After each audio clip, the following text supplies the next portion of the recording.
নমস্কাৰ সকলোকে মোৰ চেনেললৈ স্বাগতম জনাইছোঁ। আজি আহক আমি এখন গাঁৱৰ পৰিৱেশলৈ যাওঁ। এই গাঁওখন হৈছে অসমৰ শেষ প্ৰান্তত থকা নামফাই গাঁও, য'ত আমাৰ ঘৰৰ পৰা প্ৰায় 10 কিলোমিটাৰমান দূৰত আছে। আৰু এই প্ৰাকৃতিক পৰিৱেশৰ মাজত এটা ধুনীয়া চাংঘৰ। আৰু আমি ইয়াত শাক পাচলি বুটলিবৰ কাৰণে আহিছোঁ আৰু এয়া মাহীয়ে আমাক তেওঁলোকৰ বাৰীখনলৈ বুলি লৈ গৈছে।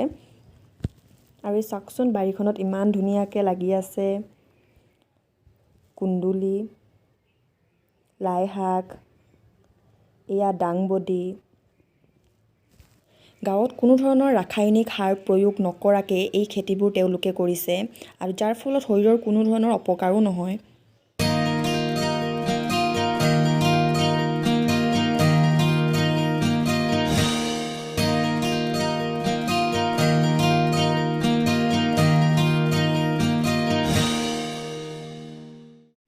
এয়া লাগিছে অমিতা, ইমান বেছিকৈ অমিতা লাগিছে।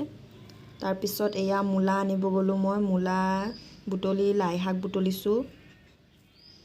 তাৰপিছত গৈছোঁ বেঙেনা ছিঙিছোঁ। সেই তেনেকেই আৰু আজিৰ দিনটো পাৰ কৰিলোঁ।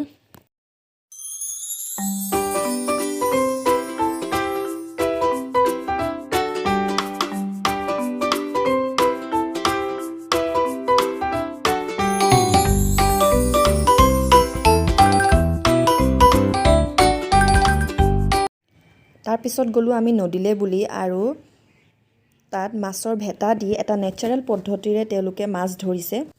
নামফাই ৰাস্তাটো ইমান যে শান্তিৰ পৰিৱেশ, চাৰিওফালে সেউজীয়াবোৰে আগুৰি থকা এটা ৰাস্তাৰ মাজেদি আমি গৈ আছোঁ।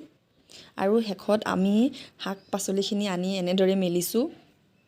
কি আনিলোঁ চাওকচোন আপোনালোকে।